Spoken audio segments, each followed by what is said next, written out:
Sumaklolo ang Philippine Coast Guard sa ilang Pilipinong mangingisdang hinarang ng mga barko ng China sa Baho de Masinloc nitong Lunes. Kami naghanap buhay lang. Bakit ganoon? Ayon sa PCG, nangyari yan bago makapasok sa fishing grounds ng Baho de Masinloc ang bangkang FFB Prince LJ. Hinarang at ginamitan sila ng sirena ng mga barko ng China.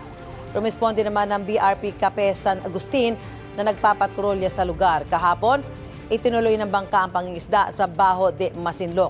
Sabi ng Philippine Navy, 41 na ang mga Chinese vessel doon ngayong unang linggo ng Enero mula sa 20 noong unang linggo ng Disyembre. Ayon sa PCG, ito ang unang naitalang pangharas ng China sa mga Pilipino sa West Philippine Sea ngayong taon. Pinabulaanan ng PCG ang patutsada ng China na nag-iimbento lang ng mga kwento ang kanilang hanay.